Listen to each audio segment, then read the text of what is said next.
Hello, everyone, and welcome back to another unboxing brought to you by the Anime Banter podcast. Mike here, and today I have a Disney Lorcana Rise of the Floodborn Illumineers Trove. I'm very excited to open this, as with set one, I didn't get my hands on any Troves. I've been looking for this product for a long time, and I'm very excited to open it with you all here today. Shout out to my buddy Dan, who found this for me as an early Christmas gift. Thanks, Dan. You're the best. I hope you are enjoying your new Vampire Commander deck from the new Ixalan Magic the Gathering set. For those that may not know what an Illumineer Trove contains, it contains a storage box, pretty much what we see here after we remove the packaging, much like an ETB with Pokemon, 2 deck boxes, 8 booster packs, and 15 damage counters. So we'll remove the packaging so we can show off what's inside.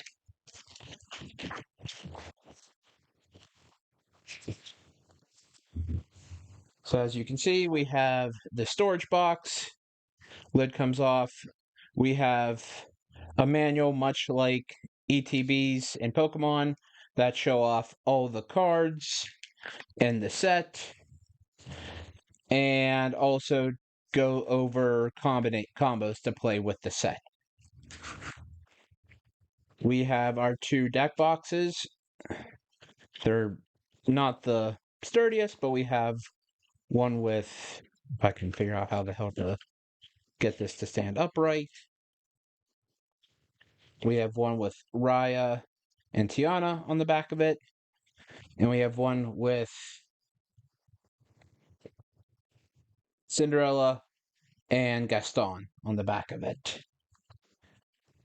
We then have our 15 damage counters. These are just the cardboard punch outs that you would find in starter decks. And then finally, we have our 8 booster packs and the inside of our storage box that we can use to store both commons and uncommons. Today, I thought we would do something fun and do a Super Trove where I will open up each of the 8 packs. We will then look through the commons and uncommons, then the rares, ultra, super rares, and legendaries, and then finally the foils. So let's open these packs up real quick, and then we shall get into what we pulled. 1 for foils, 2 for rares, commons, uncommons. Oh, that's interesting. The uncommons are upside down in this pack. Pack number 2, we shall open. Foil, rares. Again, the uncommons are upside down, and the commons are right side up. Wonder if that's going to be every pack in this trove. I've actually not seen that happen prior. I know in set 1 it was pretty common where all the cards would be upside down, and people thought, oh, that means that you're going to get an enchanted. Foil, our 2 rares, our 3 commons are once again upside down, and our commons.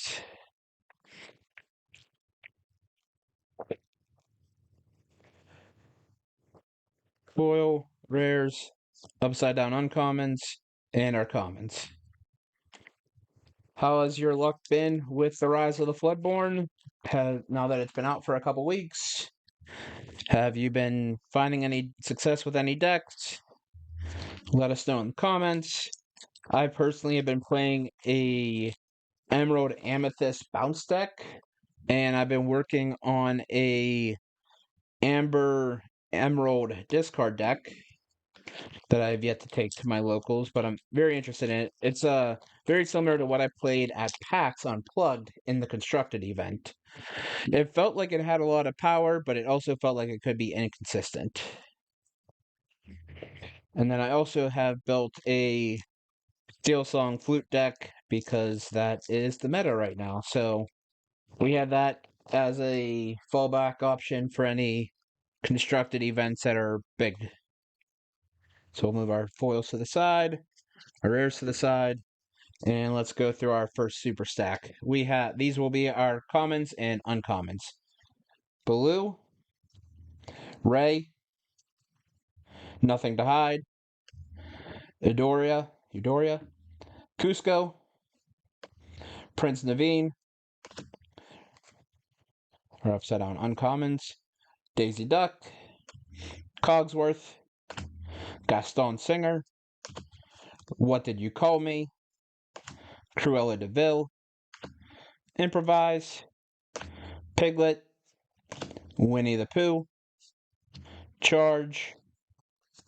I should have fixed the order of these uncommons as I was going through the packs. Pinocchio, Queen of Hearts, The Prince,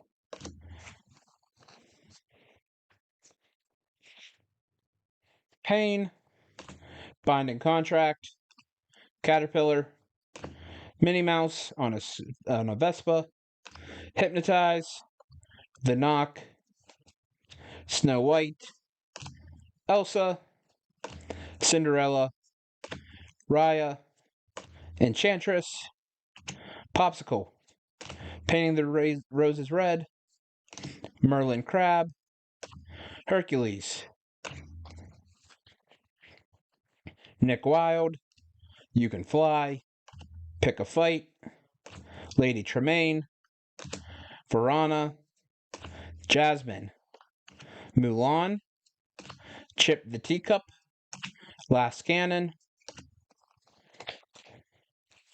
Last Stand, that's ironic, Minnie on a Vespa. Oh, I'm sorry, that's Minnie on a surfboard. Lawrence, Mulan, Arthur, Basil, Rapunzel, love the art of this card, Dr. Facilier, Jafar, Bucky, Bashful, Cruella de Vil, Fidget, Panic, James, the Queen, Croquet Mallet, Tiana, Yzma, Queen of Hearts, Robin Hood, Peter Pan's Dagger, Flynn Rider, Basil, Grumpy, Merlin, Benja, Cheshire Cat, Blue Fairy, and Snow White. Those are all of our commons and uncommons from the Trove. All of our uncommons were upside down, which is interesting. And now we get into the main event of what we're looking at. We're looking at rares and super rares and legendaries first, and then we will finish with the foils. This is something I do with my friends that I go to Gen Con with. Shout out to Justin, Scott, Brandon, Carlin, Janelle. They gave me this idea. We do it at our locals, and I thought it'd be cool to do for an entire trove. My buddy Scott actually did this with a box he got at PAX and pulled an Enchanted from it. Goofy, Prince John, Madam Mim, Donald Duck Legendary, Prince Charming, Super Rare Grand Pobby, Tuk Tuk, Super Rare Tiana, Sleepy's Flute, Dinner Bell, Chief Bogo, a Super Rare Namari, Lucifer, Dragon Gem, Noi, and a Super Rare Cheshire Cat. All in all, not terrible. We got... How many of each do we get? We're looking at 1 legendary and 4 super rares out of 8 packs. That's not terrible. Granted, the legendary is probably one of the weakest of the set. Tiana comes in the starter deck. I do like Grand Pobby. I feel like I have 5 or 6 of them, though. Namari's not bad. I feel like I have a lot of them. Cheshire Cat, I love the art on. I believe that gives me a set, or I might have an extra copy now. Out of the rares, digging the Madam Mim. She lets you play cards, they gain rush, and then they're banished. And they have shift. Prince John's an absolute must-have. I believe this gives me 5, so that's good trade bait for myself. Goofy, he's cool, but he's hard to play with him being 9-drop and just plain. Prince Charming, that's our set's Emerald Hans. Tuk Tuk, he's fine, he is reckless. Chief Bogo,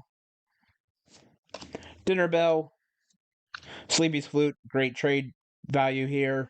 I have, I think, 6 of this card now. Noi, I believe that completes a set. Dragon Gem, worst rare in the game. And Lucifer. And now we get to the foils.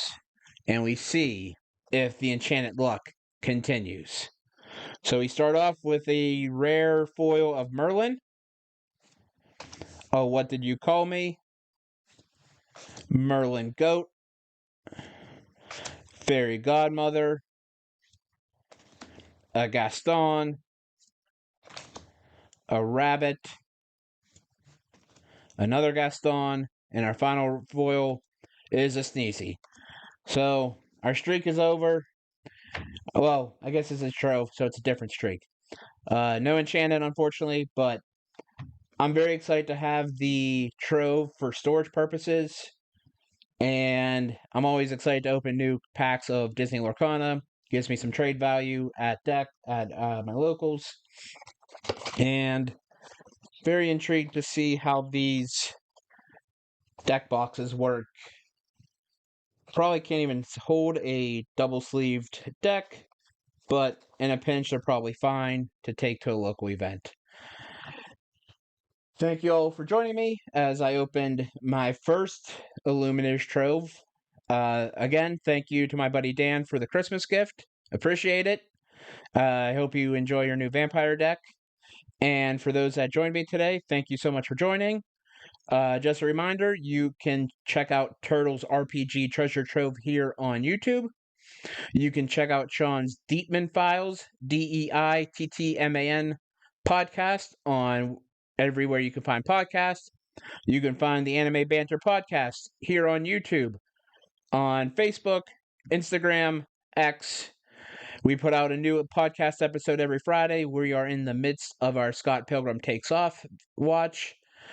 Give us a listen if you haven't yet. Please give us a 5-star review on on Spotify. Please like the video, leave a comment, hit the notification bell, subscribe to the channel, all that good stuff. Trying to beat the algorithms here. We're just 3 guys trying to have fun with our podcast. We have no one else on this crew, just the 3 of us. So any support, any word of mouth, we gratefully, really appreciate. And thank you all for joining me. And I shall talk to you next time.